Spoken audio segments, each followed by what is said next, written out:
Hello and welcome. I'm here with Seth Vargo, and we're going to have a chat about open source. I'm Kaslin Fields, and I'm a developer advocate at Google. I focus on Kubernetes, cloud native, DevOps, and all sorts of topics in that area.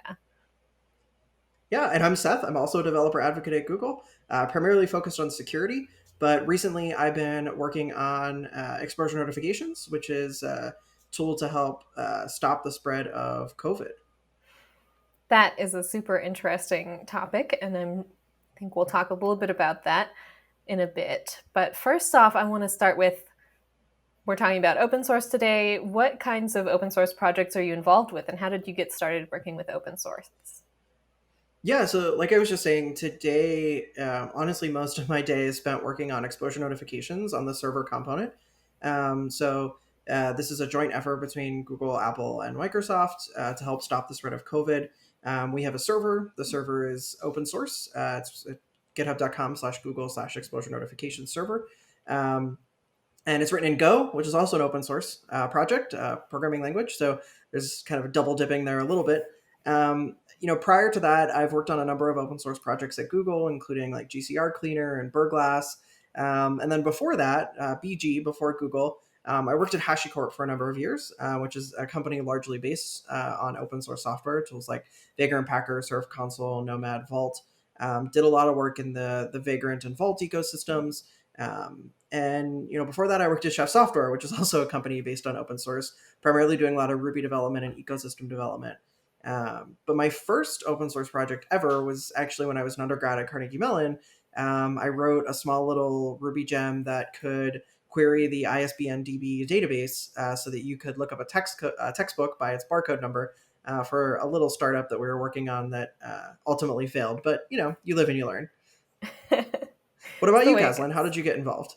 Yeah, so I mentioned that I do Kubernetes things. I'm involved in the special interest group within the Kubernetes project that's focused on contributor experience, specifically a team that focuses on kind of internal upstream marketing. So I take the things that contributors are doing within the Kubernetes project and I help other contributors see what they're doing.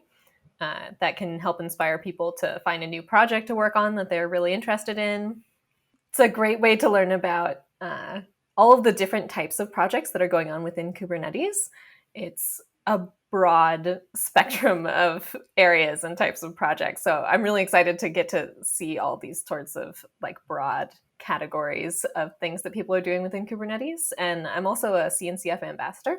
So that's the Cloud Native Computing Foundation. And with them, I do a lot of things to kind of help promote their community, help kind of organize things. I volunteer at conferences and help with webinars and things like that. So I do a lot of things that are related to open source community, Cool. Awesome.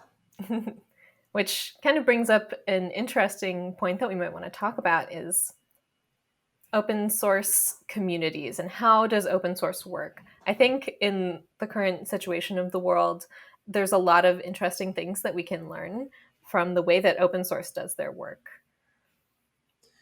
Yeah, for sure. I think, with the current situation with COVID, traditional 9 to 5 and commuting to and from an office every day is pretty much non-existent. And for that reason, many people have reinvented the way that they work.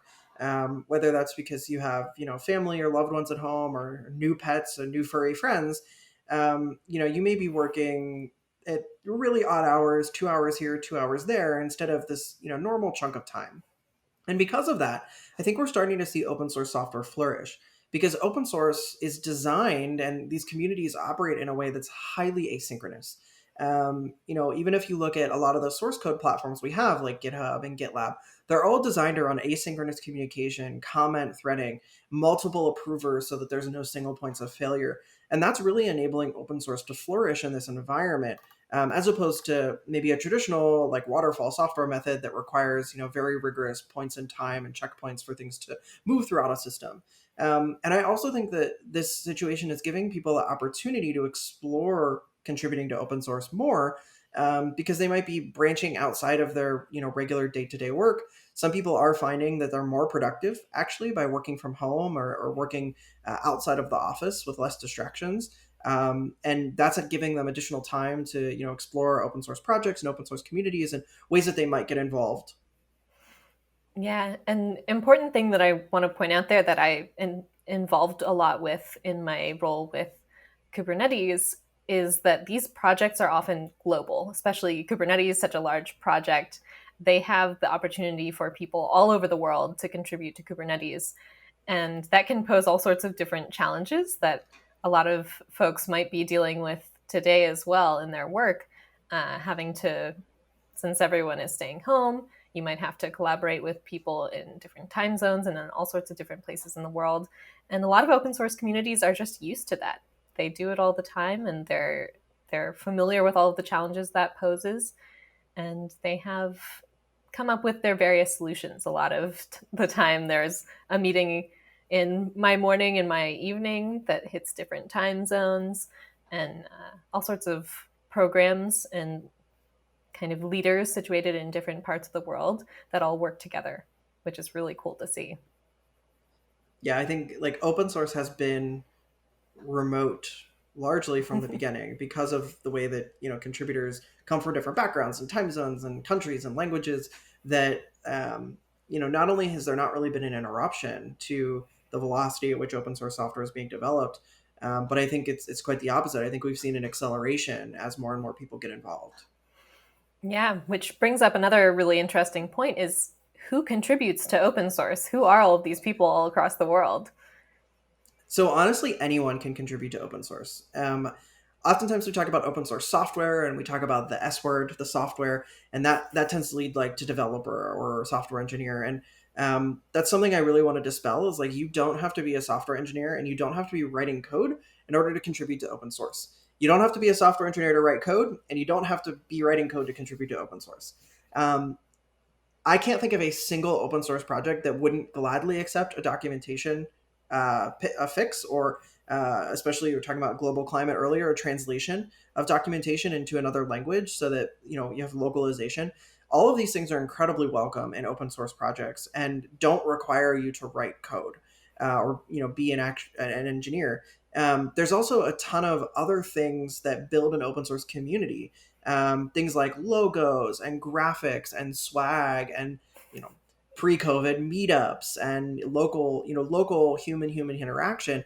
I think like a really good example of this is like Go, the programming language, is also an open source project, an open source community. They have this cute little kind of mascot is a gopher, and there have been folks from the community who have taken that and turned it into amazing cute little artwork that people have stickers on their laptops and backgrounds on their computers, and that dramatically improved the continuity of community, but didn't involve, to the best of my knowledge, writing any, Go code.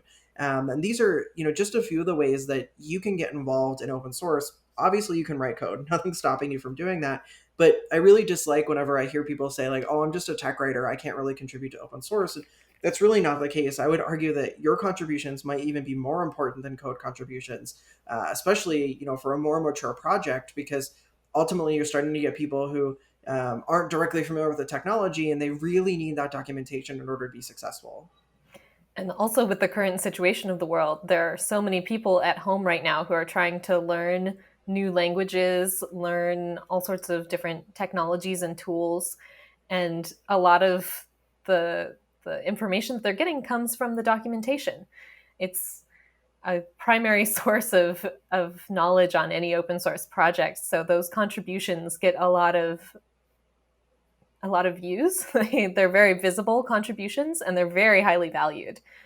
So that's a really important way that people can contribute, even if they're not as comfortable doing code. And maybe if they want to learn how to code or they want to start contributing to a project in those kinds of ways, documentation is also a great place to start because you can learn so much about what the project does and how it works and the use cases of it. And that can be great for informing your efforts as you start to contribute to the project in code as well, if you're interested in that. Yeah, and if you are just going to jump straight into code, another thing that's really important is, read the contributing guidelines and, do take some time to understand the goals of the project, right? If you're contributing to an open source project that, is designed to open and close a garage door, and, you contribute functionality that makes it also cook you an omelet. Um, that's probably what we call scope creep, and you really want to stay true to the core principles of the project. That may include things like a code of conduct and the contributing guidelines. It may include things more on the legal side, like signing a contributor license agreement. But you also just want to make sure that your change or your contribution or suggestion is in line with the goals of the project. And some projects intentionally limit their scope to be very, very small, either because they don't have the resources and staffing to support a broader scope, or because they really, follow the Unix philosophy and just like want to do one thing and do it really well. Yeah, and that's an important point to mention too, is that open source has been doing this kind of virtual distributed thing for a long time. So there's a lot that businesses and groups can learn about how to collaborate from the processes that these open source communities have in place already. Yeah, for sure. Yeah. And so I'd like to talk a little bit more about what you're doing with your project right now to address COVID-19. Can you tell us more about that? Yeah. So, oh boy, there's so much. So there's two main components that I'm involved in the day to day. We have two server components. Both of them are open source on GitHub. The first is the actual exposure notification server. This is the server that your Android or iOS device actually publishes temporary exposure keys to. And then we have a verification server, also open source, that is typically run by like a public health authority, which verifies that when your device is uploading these keys, that you were actually seen by a medical professional or a clinic, or if you did a self-diagnosis, with a test at home, that there's metadata attached to that. But the entire system is open source for two reasons. First is we wanted people, and particularly security researchers, to be able to look and find any vulnerabilities we have in the code. We wanted people to be able to see that we're working in the open and that we're not hiding anything. And the second is that we're really focused on building a privacy preserving system. And this is where, again, open source being open and anyone can go look at the code is very important. If you're concerned about privacy, you can actually go audit the code that is running on device and the code that is running in the server, and you can see that we're following privacy preserving principles. And this is really important. And one of the ways that I don't think we talk about very much in open source is, the code is available, you can look at it, there's lots of security kind of talks around it, but there's also the privacy bit as well. Is, you can look at this code and you can see, is it phoning home, is it publishing metrics, is it logging my IP address somewhere, and all of that's available and visible out in the open with the work that we're doing on the exposure notification server. And then we have a very similar thing on the client side. There's a sample reference architecture and application available on the Android side, but I'm not directly involved in that, so I can't speak too much about what that looks like. That is such an interesting space. And I think it's so interesting that you talk about privacy and open source and the opportunity for people who are using this software to actually go and see what the privacy implications of using it are. And I think that poses an interesting question about businesses using open source too. Businesses have all sorts of privacy and governance concerns that they have to deal with. So it can be surprising sometimes to people to hear that a lot of businesses these days are using open source software and also sometimes paying people to contribute to open source software. So can you talk more about how that works and why businesses do that? Yeah, so I think businesses have learned, for better or worse, that there's a growing need and a growing trend where these businesses just refuse to operate closed source software. Um, and this is interesting because in the past, an organization would just buy an off the shelf, software appliance. They would run it, give it an IP address, and like boom, it works. But then what they would find is it was very difficult to upgrade that software. It was very opaque. They had no visibility into how it worked. They couldn't extend it. They couldn't go integrate it with the HR system or the social media system because there was no visibility into the system. It was entirely opaque, no transparency. And worst case scenario, if the company that provided that software no longer existed, they couldn't get the support that they needed. And oftentimes these were, critical core business functionality. So oftentimes businesses are looking to open source because it provides a safety net. They know that if the company or the community that's supporting this software under the hood were to go away, they have the ability to, ingress that code internally and build a team around it to continue cultivating it and working and making it work for their business and maintaining continuity of business. This creates incentives for businesses to also contribute back to these projects. So um, I guarantee you, and hopefully Tim Hawkins doesn't yell at me, that Kubernetes did not work for everyone when we released, 0.5, 0.7 to the world. And a lot of the contributions that we've gotten for critical functionality actually came from proposals and contributions from non-core contributors. People at other companies that were trying to use Kubernetes at scale in production, and they were hitting either bugs or missing functionality. So because these businesses want open source software and they want to be able to contribute and extend, they're also incentivized to contribute directly, and then everyone benefits from those contributions. And they make these contributions using their engineering talent, either part time or full time, to contribute to these open source projects. And even at Google, we have the ability to go contribute to open source projects. We can request approval through our open source programs office, and we have 10 and 20% projects, but we also have Googlers who are employed full time to work on open source projects. Kubernetes and Go are two really good examples. Also, Istio, where we have Googlers who it's their full time job to go work in open source software. Yeah, that's a really important thing that a lot of people who are just getting started learning about open source might not know about, is that there are people who start doing open source in their free time outside of their work. It could be completely unrelated to their normal work. But then there are also people who do open source as their jobs or as part of their jobs. So could you talk a little more about that? Yeah, so there's people who are employed full time to do open source, and they're typically employed by a person or a foundation who supports that work. There is a new funding model that's starting to emerge where people are self-funded. GitHub has a program called GitHub Sponsors. There's services like Patreon and even just Venmo where you can ask people to donate or make contributions to pay your salary so that you can work on open source as an independent. There was actually an article a few weeks ago about someone who's making over $100,000 a year using GitHub Sponsors as an independent developer. So you can actually make this profitable. Um, some people are working for a company and the company pays them this is part of their salary, and some people are doing it on a volunteer basis, especially in light of COVID. People are working odd hours. Like I said earlier, the 9 to 5 is kind of dead. So maybe you're contributing to an open source project in the evenings or on the weekends. Maybe you're learning a new language and you found a project that's using it, and that's a great way to marry those two things that you're exploring. um, and when you're doing that, I think another reason that people contribute to open source is it's more than code, right? There's a community around it, whether that's Slack or Discord or Discuss or Gitter and all these various chat forums. Ultimately, open source communities are a community and they're a network.